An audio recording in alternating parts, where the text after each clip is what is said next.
gentlemen, we present to you now the latest news edition, brought to you by the first consolidated bank, FCB.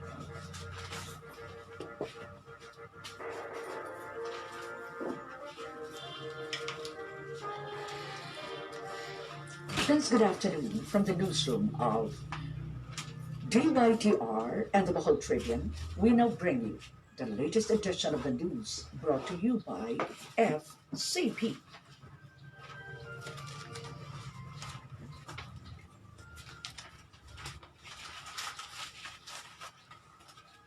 First on the news headline, here at home,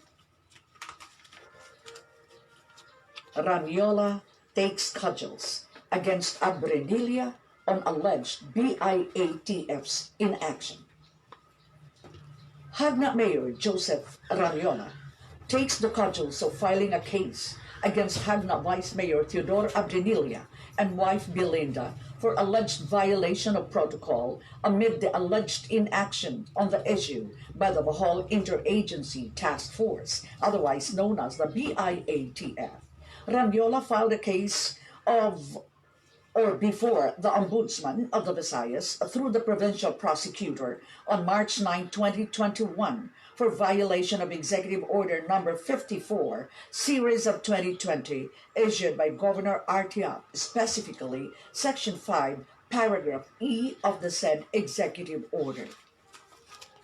The Hagna Mayor alleges that the Vice Mayor and his wife violated the provision and the protocol for authorized person outside residence, otherwise known as a whore. The Mayor humbly pleads the Ombudsman to conduct a preliminary investigation and to file the corresponding information. The affidavits of Jemuel Sahulga, a responder of the Municipal Disaster and Risk Reduction Office, otherwise known as the MDRRMO, Emerson Ayan Alimpolos, driver, responder of the MDRRMO, and Alj Agustin Lecciones, the operations officer of Hagna Emergency Medical Rescue Unit, were included in the filing of a case against Vice Mayor Abrenilia and his wife. We will have more news right after this.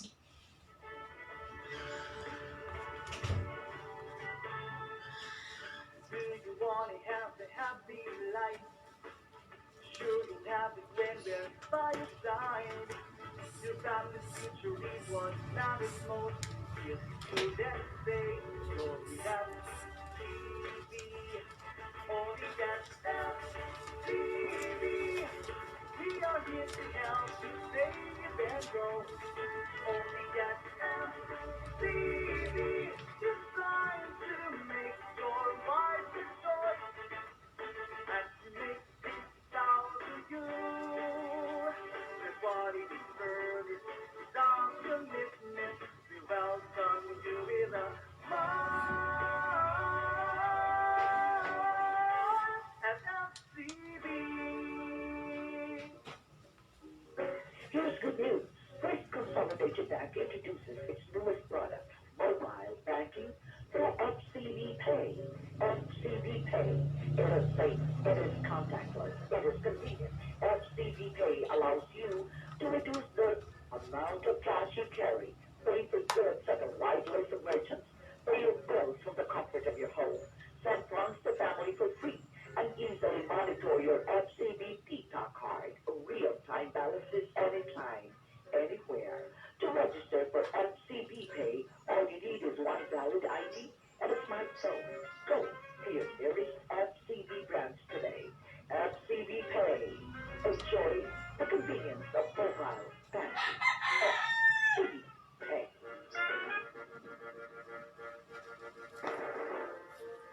Back to our news, brought to you by FCB, First Consolidated Bank. The findings of this particular case. The filing of the case stems from the report of the fact-finding team, or Hagna's Municipal Interagency Task Force, MIATF, dated February 22, 2021, outlining the alleged protocol violations of the Vice Mayor and his wife. The investigation report of the MIATF indicated that, and I quote, the following breach of health protocol were allegedly made by Vice Mayor Theodore Abrenilla and his wife. Number one, the couple used the Sangguniang Bayan SB van, knowing fully well that it is not authorized, as the Jambu van was deployed and was designated to transport the couple to their places of destination. Number two, Dr. Belinda Abrenilla, Vice Mayor Ted's wife, personally handed personal protective equipment, PPE, to Wewen, the designated SB van driver, to be worn by him as the couple was transported from the port to JJ Seafood Village. Everybody is presumed to be a carrier of the virus. Thus, any poor or locally stranded individual is not supposed to hand anything to the driver or to anybody to avoid contact and possible transmission of the virus, especially that VM Abrenilla and his wife is coming from Cebu, an area which is virus hotspot. Number three, the couple ate lunch at JJ Seafood Village, which is a public place. Passing by JJ Seafood Village was not included in the couple's itinerary, and as a poor, VM Ted and wife should head straight to their destination. Number four, Dr. Belinda Abrenilla ordered the SB staff, Brian Cuevas, a PPE which she handed personally and assist them on the needs. The SB staff was not trained on how to don and doff the PPE properly. For the background of this particular case, it was alleged that on February 6, 2021, the Vice Mayor and his wife arrived from Cebu City. According to the investigation report of Hagna Chief of Police, Major Joseph Berondo, the GEMRU team tasked to extract the Vice Mayor and his wife from the Tagbilaran seaport saw allegedly a van of the SB Hagna that will be used as the means of transport of the Vice Mayor and his wife. The Vice Mayor and wife boarded the SB van, which prompted the GEMRU teams to follow the couple to a restaurant in Tagbilaran City where the couple took their lunch. The Vice Mayor and boarded the SB van together with the wife, after which the GEMRU team transported the couple to the provincial capital and the SB van trailing behind. Moreover, after the meeting at the capital, the couple boarded the GEMRU van. The van transported the Vice Mayor and his wife to Barangay Pahina in Hagna, with the SB van trailing the team. In the same report, the Chief of Police said that the couple's visit to the restaurant is not part of the itinerary, which was limited from the port of Tagbilaran to the provincial capital and then to Barangay Pahina. Hagna Chief of Police Berondo, in his report, said, and I quote, in view of the foregoing circumstances and based on the testimonies of the witnesses, it is concluded that Vice Mayor Theodore R. Abrenilla and wife Dr. Belinda Abrenilla have breached and violated the health protocols on COVID-19, end of quote. What is the BIATF action regarding the matter? During the virtual press con on Friday, March 12, 2021, Provincial Administrator Catherine Pio Quinto said the BIATF has yet to receive any written complaint regarding the allegations of protocol violation against the Hagna Vice Mayor. She added that as far as the BIATF is concerned, the documents of the Vice Mayor as an APOR are complete. According to Pio Quinto, and I quote her, allowed man ang apor nga motrabaho, musuroy sa mga places na naa siya'y official business for as long as naa siya'y negative polymerase chain reaction, PCR, o acceptance naa siya'y escort o walay close contacts with anyone.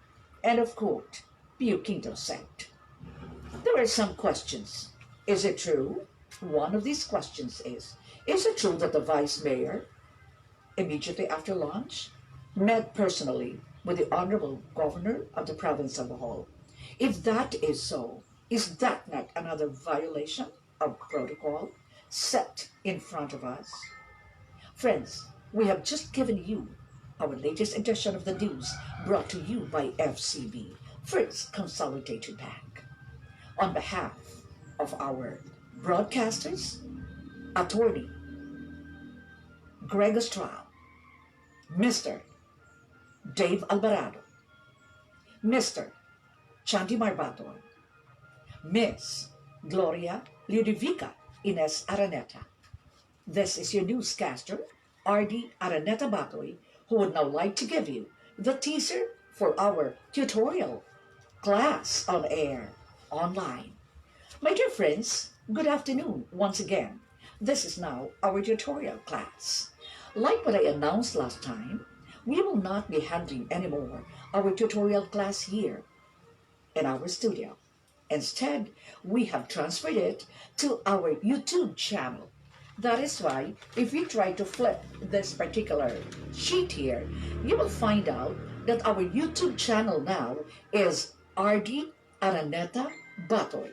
Just try to subscribe to our YouTube channel, ARDY ARANETA BATOY, and you will be able to find there our daily session for tutorial class on air, online. So, what is our teaser for the day? What are we going to expect from our tutorial class? Many questions have arisen as far as grammar is concerned, and one of these questions will be the subject matter of our lesson 4. And our lesson 4 today is for March, we have here 15, 2021. And the question is regarding the use of irregardless and versus regardless. So what is the difference between irregardless and regardless? Is irregardless acceptable? Is it the same as regardless? Is regardless okay? What is, or is there any error in the use of irregardless and in the use of regardless? That is our lesson as we tackle our tutorial on air, online, today. Just visit again my channel. I'd like to repeat, do not forget, subscribe to our channel, ARDY ARANETA BATOY. Once you shall have subscribed, and that is for free, you will be able to avail yourself of our daily tutorial class on air, online. Thank you.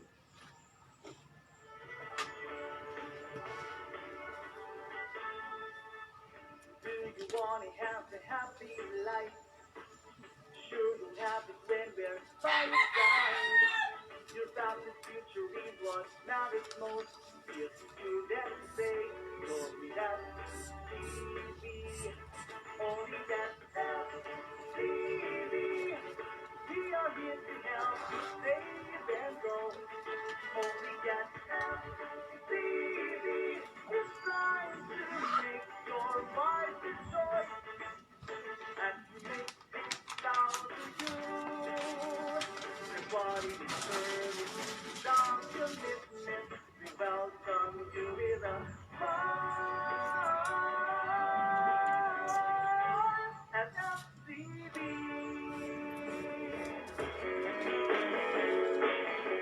Alright, balik na sa tuwag ng tulumanon. Ang open forum bukas ka pa ng sulti ay sa tibok kalibutan. Di na kapaglangan may kala. Ato lang ginawasan na. Kailangan na kita sa tikas, or rather, linya. No, nakasaya mo remote home studio. I'm the ever lovely, the ever beautiful, the unforgettable, and regardless of all, amazing! Host, beautiful media, Ma'am ARDY ARANETA BATOY. Ma'am ARDY! Salamat kaayo, Dave. I am very happy that you have included that particular adjective which our First Lady tried to give us. And so, Dave, to God be the glory. Yes, thank you. Thanks be to God, ma'am. Thanks be to God. And it's a fine weather. We're happy. Okay. Kibaw ka, Dave, dakhan, di po ikaw kinadakhanan. We don't like to sound superfluous. Di ubay-ubay, ang mipada na to text message, and I understand you also received such text messages, Dave, nangutan na umihatag sa ilang komentaryo rather, kabahin din gitawag na to atong headline sa atong newspaper kagahapon. Yes. Oo, sumiingon sila nga fair, dili bias, so forth and so on. We would like to tell them we are never biased in the presentation of our news item, whoever the person concerned may be. What's itong headline, Dave? Ang itong headline kani Yes. Amansara Resort Issue, Aha. colon protocol violation Yes. or Yap Montero collision? Question mark. Okay, very good. So, ang ato ani adunay mga katawhan karon nga murag natingana. Tinuod ba kani, is this about the Amansura resort issue or is this not a collision? A collision between the Honorable Governor and the Honorable Mayor of the town of Panglao. Wala kani may extend further than the Amansura resort issue day. Diba? So, miingon ang atong gihatag nga kini bang ehemplo, the symbolism which we gave in that particular news item which we published in the Bohol Tribune, yesterday's edition, was about that particular collision, head-on collision of two vehicles, like two vehicles trying to go towards each other, regardless of who gets hurt, if one survives and if two are destroyed. That was our own, let us say, symbolism behind it. What can you say about that, Dave? Kanang imo mag-isudyuhan katong kang Henry Ibsen ang symbolism. Yes. Oo. Oo. Ako pagitaon ko lang unsa imo ang gisuwat sa imo ang thesis now that we are using symbolism in order to convey the message. This is going further the core issue na katong violation, katong pagkasundayag nga dili di ganahan ng mga tao. But Correct. it could be satanic Yes. connection between two stalwarts. Yes, the two titans right now in the political industry are really trying to clash each other, and mura jug head-on collision. My study day, that was my master's thesis, which I said the use of symbolism by Henrik Ibsen. Ang akong tanan nga mga materials ni ini were written by Henrik Ibsen. No, he was a Norwegian writer, and the title of that thesis was "The Use of Symbolism to Amplify Moral Corruption in the Place of Henrik Ibsen." Appropriate, gyud kaayo, Dave. No, Moral appropriate. corruption because Yes. is it only moral corruption that we are taking a look at or is it Yes. also kanang matawag na to nga political corruption also? Yes, oho. Naabakay political corruption. Baka Naabaka, sigurado ba tag naay political corruption ani niya? Sigurado ba tag naay moral corruption? Although, di apay mi text nako, ma'am, nganong dili man ka mangutana, akong basa man Dave ha, nganong dili man ka mangutana og husto ba nga karong panahon na adunay mga politiko nga daghan kayong gitukod nga negosyo, magapangutana na ang katawhan kung asa ang pondo. Ay, watay labot, ana. Lain na po. Ako, Usman ha, madili baka mga tana, nga karong panahon na nga naman nga adunay politiko, nga kanunay daghan na kaayog negosyo, nga ang mga tao unta makapangutana kung diin ang pondo. But Yes. to cut you off because Sure. I think we have already on the line ang atong resource person for Okay. this afternoon. Yes. Okay, so atong dawaton no, ato atong tulumanon may gala no, ang atong resource person karong tulong sa puno may lain ko dili ang first district congressman ang atong halantong kongresista may lain ko dili si kongresista EDGAR CHATTO. Mayo sa iyong kapunon kongresista EDGAR. May hapon Dave, may hapon sa itong pinanggal sa ganun na yung mga ARDY. Thank you. Minaw sa atong kahanginan. So salamat kaayo among halangdon nga kongresista kay gihatagan minimum panahon. Congressman Chatto, what is up from Congress? What is up from your office at the first district here in Bohol? What is up with you? Unya na lang ko mangutana, what is up with Louie? Okay. Okay. Karon man palayon sa atong mga session sa Kongreso. Adlaw Lunes, session of Kapita and committee hearings.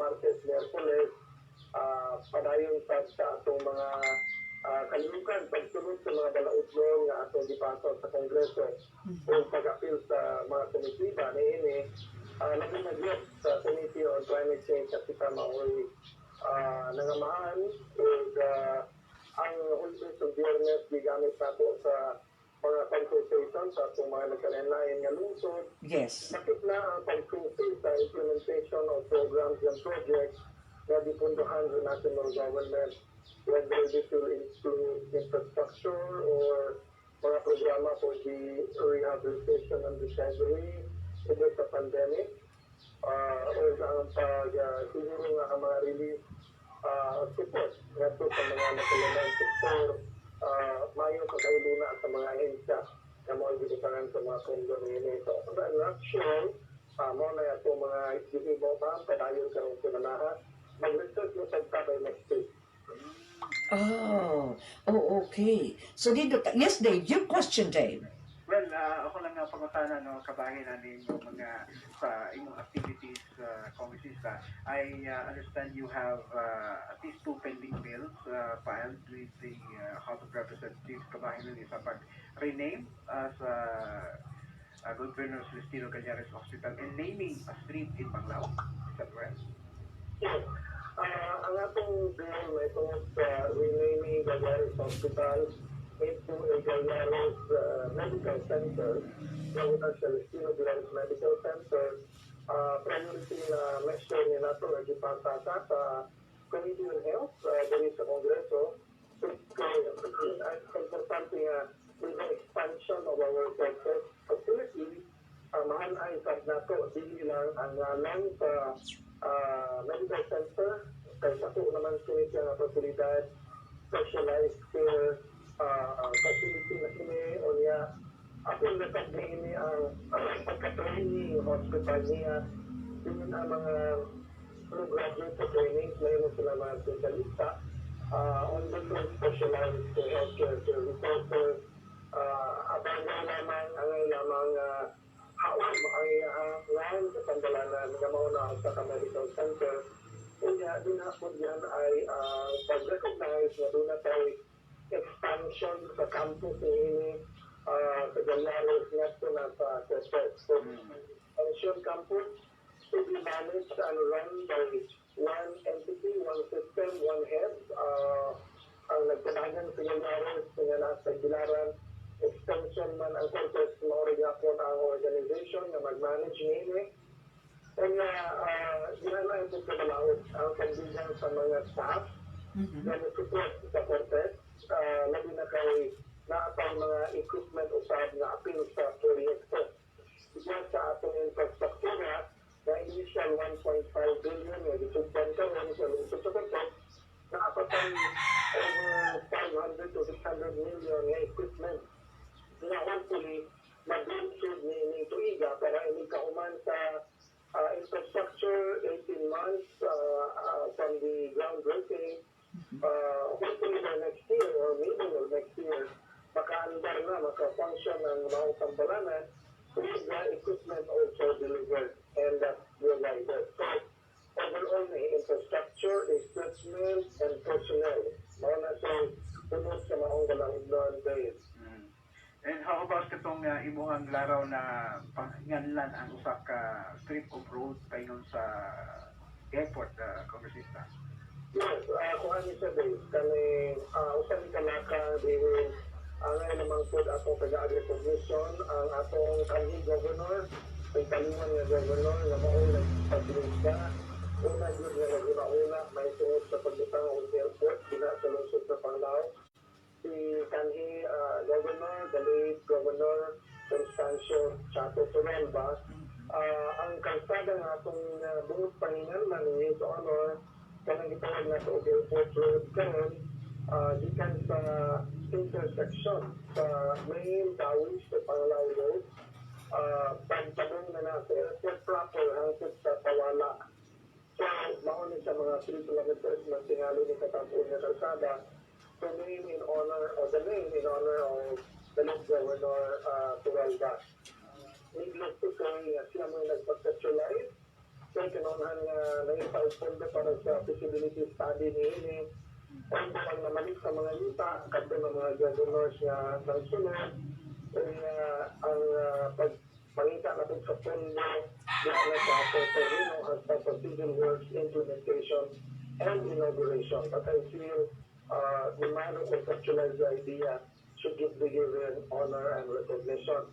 Pagkasalamat ko kay nga sa sangunan sa naluwigan, murag may hatag na sa ilang support resolution. I am also asking the same support gikan sa lungsod sa Panglao with Mayor Nila Matero o sa atong Vice Mayor Velasco sa uban ng mga kauban sa Sangguniang Bayan. Kay mas nindot man yun na pinunta ang suporta. Although I had an informal discussion with Mayor Montero on this matter some months back, pero karoon nga na-file na ang bill I'm hoping that we get the official support with the resolution of support. Okay. Ma'am Ardy, do you have Yes, more questions? yes, I have a question. Naundang na bago di ay itong atong pag-apod-apod sa mga nagkalain-lain nato nga kining gasa alang sa beneficiaries gikan sa DOLE program? Kaya ma'am, pagaling na siya ma'am. In fact, lain-lain nga batch na usap para sa atong gitawag ng support program or tulong no? Para sa mga displaced workers. Kanya nasa laing na nga para sa mga GIC kaso mga nag-get up to 30 years old. Pagaling siya ma'am, under the DOLE program. Okay, now, di ay may phone in sa iyang pangutana, Honorable Congressman. Kumusta na kuno itong gihangyo nilang tabang na nangayo gikan nimo kabahin sa ilang patabang usab sila sa ilang ayuda baka nga makuha sa pangagamahanan ang atong katapusan atong nahisgutan nga pagkatawagon nimo si Dr. Bernadas diha sa Department of Health Region 7. Yes, nag-istorya ni ma'am, ni Dr. Bernadas, and he affirmed nga na-execute ang programa nga inyo ni anak, no? Paghatag nini, nga iyong ipag-share kung kay naitago regarding allegations na doon ay mga hospital nga nakadawat so na doon ay mga hospital nga wala. So, he is trying to check on that man and we'll get back to us. Ang ito sa na niya, okay na ba ka nga na-atay dialogue with media nato sa buong. Wow, ni Dota. Ay, To clarify it, that we could somehow just looking at the sign and then yes. I can bridge between your program and Director Bernardo himself. We will be very happy with that and that is promising. What can you say about that, Dave? This is promising, and we can also ask the director about the direction of the Department of Health kabahin aning umaabot na sa pag-roll out sa immunization. Mga bakuna. Daghan magandang nga napaabot na. Yes, yes. Governor, I'm sorry. Ano mo sorry na po, Dave? Governor, Kanhi Governor. Congressman Chatto, here is a question which I do not wish you to answer as far as your being a congressman is concerned, but as far as your being a lawyer is taken into consideration. Naibaw ang kadaghanan nga daghan kaayo ang atong kining gitawag o mga pangutana nga daybawsan sila nga ikaw usa ka manlalaban. Mipasa ka og kaso si Vice Mayor, no? Vice Mayor Joseph Ranyola. Mayor. I'm sorry, my Mayor Joseph Ranyola, bato kang Vice Mayor Abdinilla kabahin sa violation protocol. Aduna usay inatampo nga mga huhungihong karon na ipatawag na usab sa DILG based on the statement of the Honorable Governor in his program, in his government-sponsored program this morning, nga sangat na niya sa DILG kung ang sa himuon ni Nila Montero tungod kay wa kining sunod sa iyang awhan nga pasirhan ang gitawag og Amanzar reason.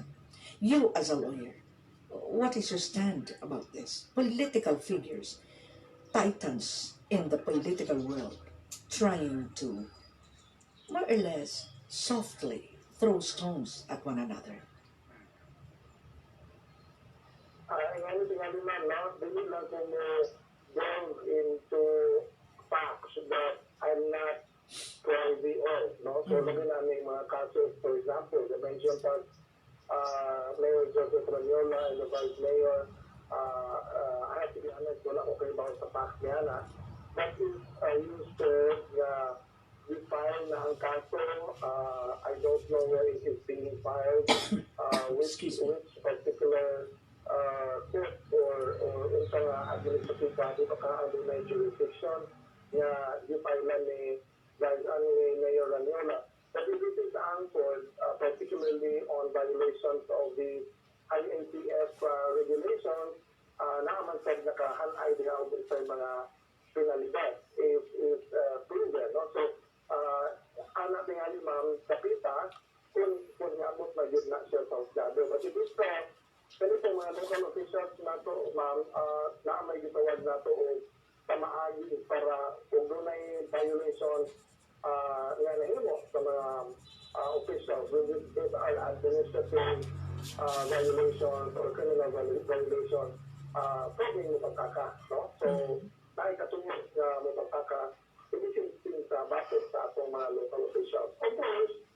it goes without saying, local officials po na di-accused, doon na pagkatungod na maatag sa depensa o pag-atag po sa clarification kung ano dili siya angay nga ma-prosecute sa diingon nga allegations sa ito kaniya. Okay. Kung sa mga allegations na nahimo or allegedly nahimo sa Vice Mayor, he will have his chance also to explain that why he feels that he should not be prosecuted for such kind of an offense. Okay. Ito naman sa ma'am o tawag sa atong governor o nag-istorya po sa may tungod sa Pangaw, kung saan nga akong ikasulti sa Diana nga kaligong relations nato sa governance nakalapit na tanan sa local government code. Every office, including national and local relations, o kana pong intergovernmental relations among local officials, wala nga balaod nga nagsitar niya na kanang atong local government code. So, ang ato lang, it is start, na ay mga pag-differential sa una-una, dapitan niya na nga resulta into serious conflict, the brother, maayon out man tingali na sa paglingkuray o pag-inistoryahay because we are all serving and working within the same government structure. Labi na yun, local government at pangigutan, kaya ang provincial government kung ang atong local government regardless of whatever town, including the city of Tagbilaran, matawag man sila sa kapamilya kay ang city of Tagbilaran is a component city and all municipalities in Bohol are component towns. So, doon na kay amahan sa probinsya with the governor and doon also of the game in the local government code, doon na supervision ang gobernador sa tanan ng mga lungsod, including the city of Tagbilaran. Of course, the local autonomy provisions also say na ang atong local governments like city and municipalities na sila kaugalingong lakong nila ma'am at the level of the local government. So, mag-respetuhan na yung ng napita ma'am. So that is, I think, something that can be resolved by sitting down, talking, and respecting each other. Anyway, the rest of the game is clear as far as relationships of the province, the city, and the municipalities are concerned, including the barangay. Hindi na, o after the pit isang at o i-abot, kung na ang magaling complaints on either side. Okay, beautifully said. You answered already what I was supposed to ask next. Kuan ba ang among pangutana, dili lang kay ako siguro, si Dave, do ay pipila ka tawo nga mihatag og mga text messages namo. Dili suma sa imong giingon, dili maghagod mo anak makalingkod kaning ato bang mga pangu sa atong mga kagapangamhanan, dili ba mo makalingkod ni anak sa usa ka lamesa unya inyong kanat bitang kamong tanan magsigarilyo kuno mo ni ang gitawag og peace pipe, Dave. Kanang peace pipe ba? Nga instead of maybe trying to, I don't want to use these words, pero di naman takalikay, throwing the murag dirty linens in public, magawas dyan kita pod ang kanabang the human side of it. Kamu ang among gitingala nga maoy among ehemplo sa pagdumala kung unsa man ang krisis sa atong kinabuhi. Pero we are seeing now a head-on collision. So salamat kay Honorable Congressman. Your final words, Honorable Congressman. We don't have a lot of time anymore. Salamat kayo mga hostings, no? So, kahit pa namin pagtunabangan nato sa media, thank you for having me here today. And nakarata kami may ma'am, check to send ko lang yung mga concerns na kinanglan na po i-clarify sa mga katawan, and especially when we inform people about the workings of government. So, salamat po may hapon sa natong sanat. Salamat, mabuhi ka, among pinalangga na kongresista Edgar Chatto. Dave, before we try to say goodbye sa unang hutong sa atong pagsibya karong hapuna, we would just like to say thank you to all the people who logged in and watched our program. Di na ako mabasa ang uban. Ania si Mervin Angla, itong basahon ani, kaning visible na lang sa akong phone. Si Mervin Angla, direct from Manila, at mura manigmi siya sa University Belt. Mervin Ancla, magandang tanghali, Miss. Ma'am RD watching Ada Alagi, College of the Holy Spirit, Mendiola, Manila. Thank you, Mervin. Nia Usab si Wilma Gran. Congratulations to your new YouTube channel, my dear idol. Thank you. And God bless your beautiful program endeavors as well. Salamat kayo. Si Bebe Sima, my cousin who is in the United States of America, thank you for watching our program. Si Jessie Gonzaga. Hi Jessie, again from America.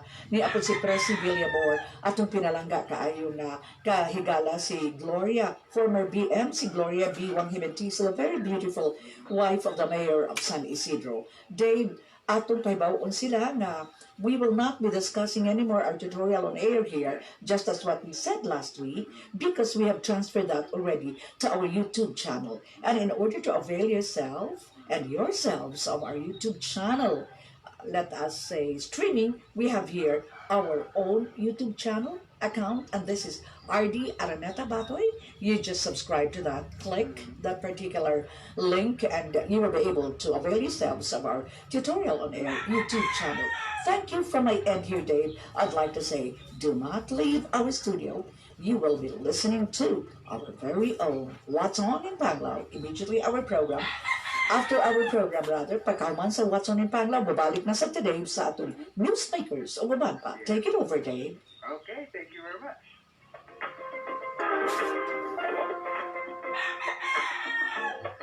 Alright, pasalamat kang RD Aranaeta Batoy.